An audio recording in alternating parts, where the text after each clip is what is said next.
If the Iran war keeps choking shipping around the Strait of Hormuz, some supermarket food brands in Australia won't just get a little more expensive, they could get crushed by the kind of cost stack consumers usually never see. Reuters reports the Strait normally handles about 20% of global oil and LNG. JP Morgan has warned oil could top $150 if disruptions persist.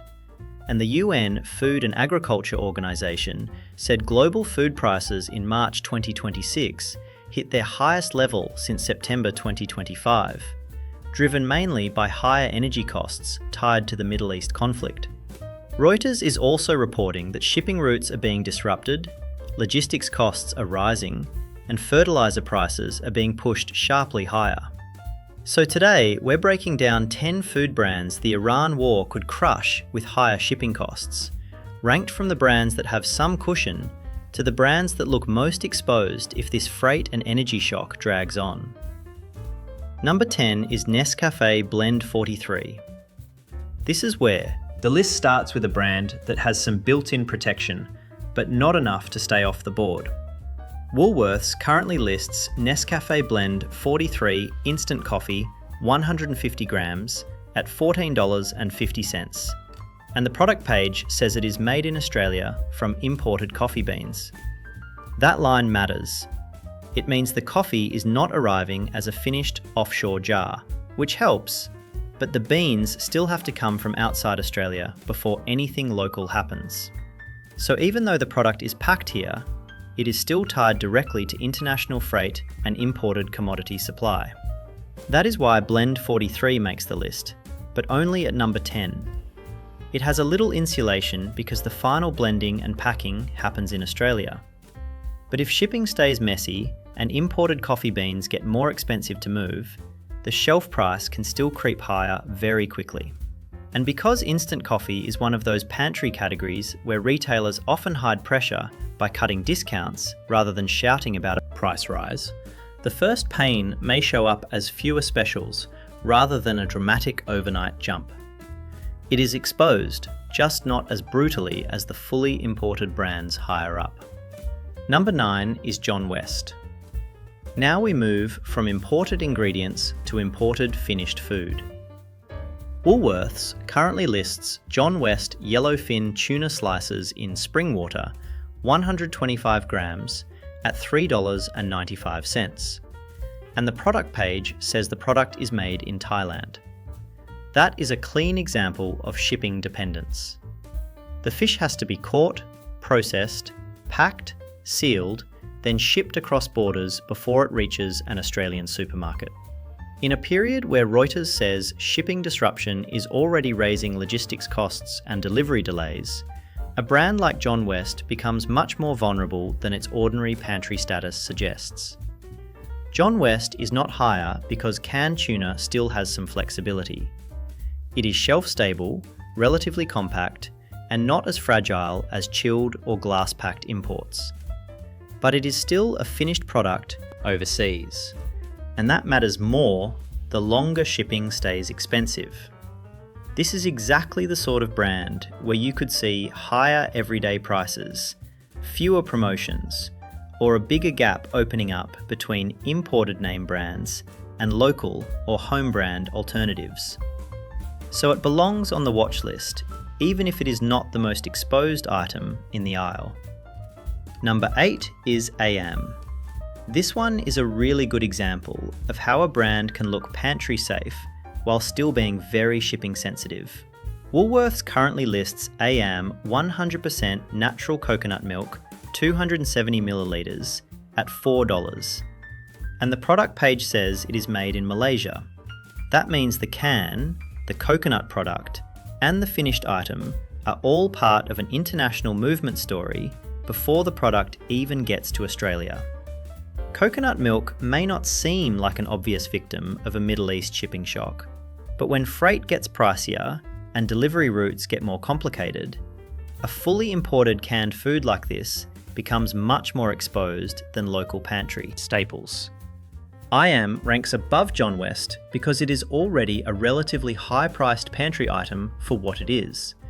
A small 270 milliliter can at $4 does not leave a lot of room for additional shipping pain before shoppers start noticing.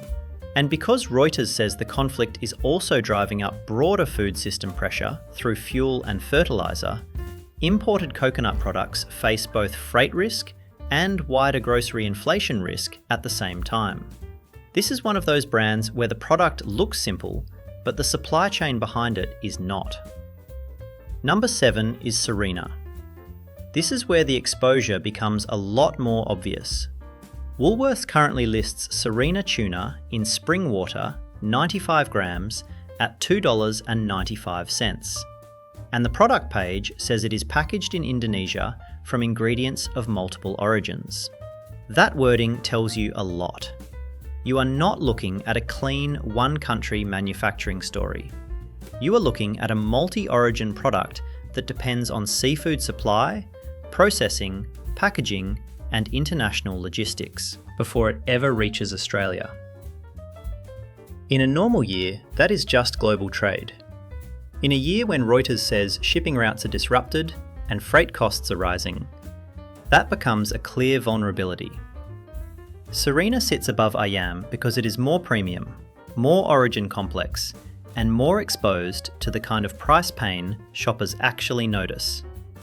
A premium tuna tin at nearly $3 for 95 grams already asks a lot from consumers. Once shipping costs keep rising, that premium position starts looking fragile very quickly. And because the label openly says ingredients of multiple origins, the brand has less room to pretend this is just a small, local cost issue. If Hormuz stays shut and freight remains stressed, Sirena is exactly the kind of brand that could feel disproportionately squeezed. Number 6 is S&B Golden Curry. This is one of the most underrated import risk brands in the entire supermarket. Woolworths currently lists S&B Golden Curry Mix Mild, 92 grams, at $5, and the product page says it is made in Japan. That means you are dealing with a fully imported, finished food product, not just an Australian-made item with a few imported inputs. And because it is a relatively small, already premium pantry product, it has very little room for extra shipping cost before the price starts feeling unreasonable. S&B ranks higher than Sirena because this is the kind of product shoppers buy precisely because they want the authentic imported version. That makes substitution harder and pricing more sensitive. If you are buying Japanese curry blocks, you are usually not looking for a local generic equivalent. So if freight and fuel remain elevated, S&B can get hit in a particularly ugly way. Not just higher cost, but higher cost in a category where people expect to pay a premium already. That is how imported small luxury pantry goods get crushed. Not because they are essential, but because they start feeling too expensive too quickly. Quick pause. If you're still with me, drop a comment with the number 6 so I know you're here. And if this is your first time on the channel, subscribe and hit the notification bell. It really helps us keep making fact-checked Australian supermarket videos like this. Alright, let's keep going. Number 5 is Bonne Maman. This one is classic shipping cost exposure.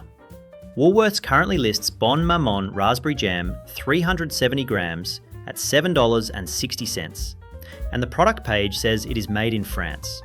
So you have an imported finished food packed in a heavy glass jar, travelling long distance to Australia, in a category where there are cheaper local alternatives sitting right beside it. That is exactly the kind of setup that becomes vulnerable when freight and fuel costs spike.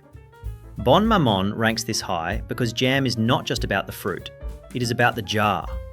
Glass is heavy, fragile, and expensive to move compared with lighter pantry packaging.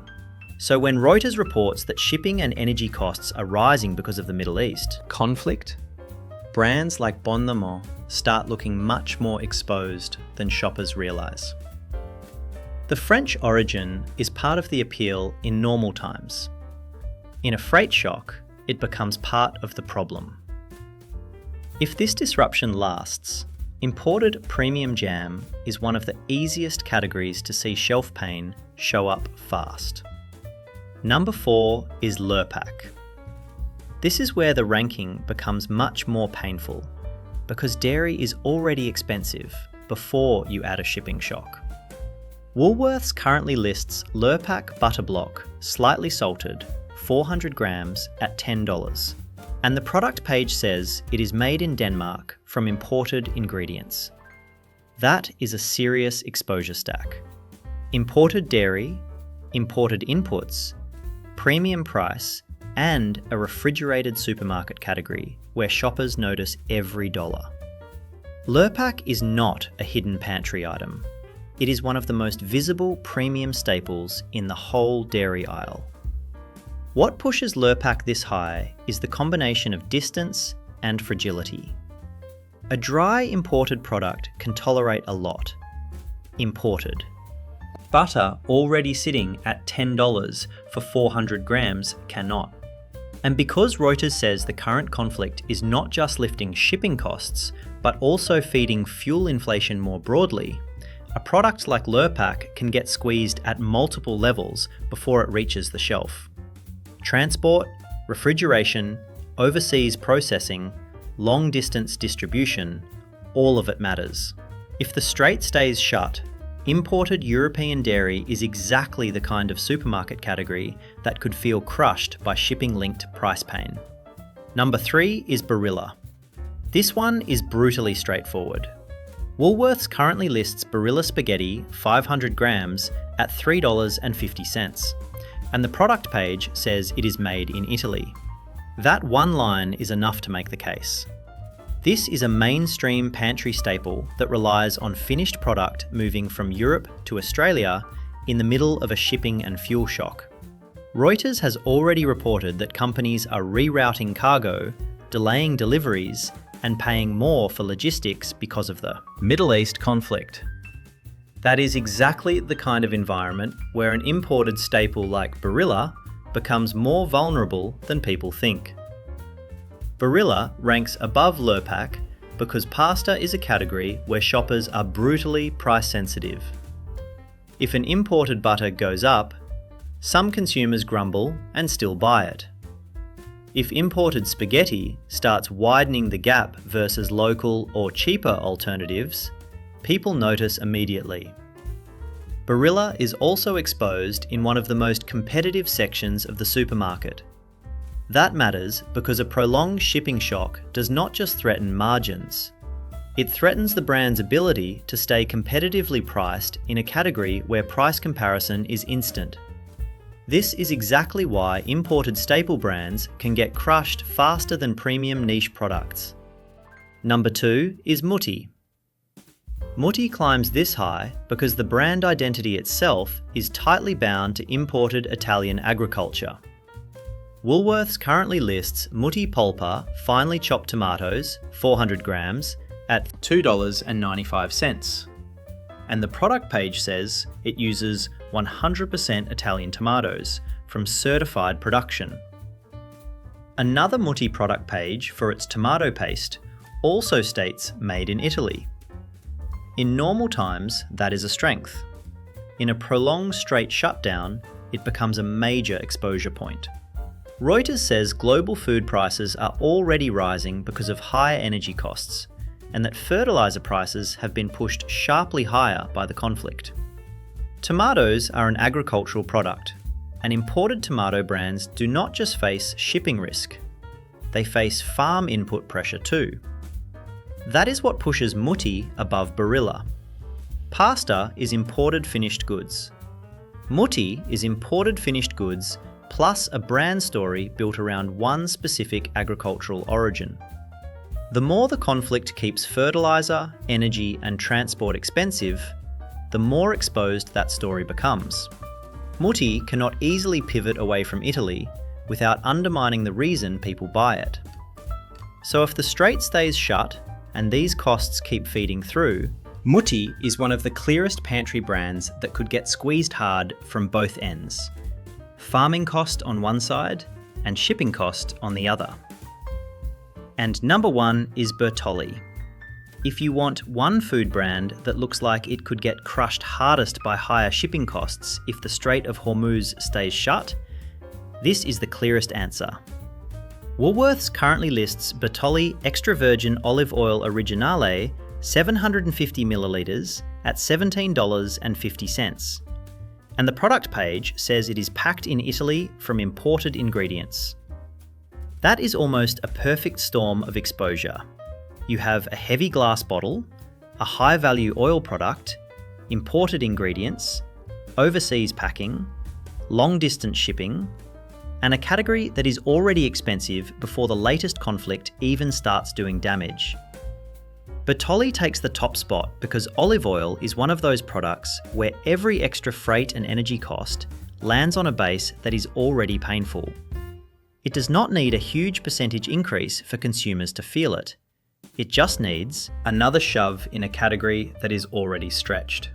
And because Reuters says higher energy costs are already lifting global food prices, while shipping disruptions and input pressures continue to ripple through supply chains, a glass-bottled, imported oil brand like Bertolli looks incredibly exposed. Out of every brand in this video, this is the one that best combines imported ingredients, imported packing, heavy freight, premium shelf price, and immediate consumer visibility. That is why it finishes at number 1. So if you want the simplest rule from this whole video, here it is. The food brands most exposed if the Iran war keeps shipping costs high are usually the ones that combine imported finished goods, imported core ingredients, long-distance ocean freight, and already premium shelf prices. The further you move into categories like Italian pantry staples, Danish butter, French preserves, Japanese meal bases, imported tuna and imported oils, the more exposed the brand usually becomes. Local brands can still get squeezed by fuel, packaging, and fertilizer, but the imported brands are the ones most likely to feel the pain first and hardest. And there is a bigger lesson here. A shipping shock does not stay a shipping story for long. It becomes a supermarket story. It becomes a pantry story. It becomes a, why is this suddenly $2 more than last month story? Reuters has already reported that food prices are under pressure, logistics costs are rising, and governments are looking at trade measures to keep domestic supplies stable. So when you look at these brands, you are really looking at which supermarket products are standing closest to the freight fire. So there you have it. 10 food brands the Iran war could crush with higher shipping costs. The biggest takeaway is that the brands most vulnerable are usually not the ones shouting the loudest. They are the ones quietly depending on long, expensive, fuel-hungry supply lines while sitting on already premium supermarket shelves. Once you see that, the risk starts looking a lot more obvious. Have you already noticed any of these brands getting harder to justify? Or is there another supermarket category you want broken down next? If you found this helpful, hit like, subscribe, and drop your next topic in the comments. Shop smart with the facts, and I'll see you in the next one.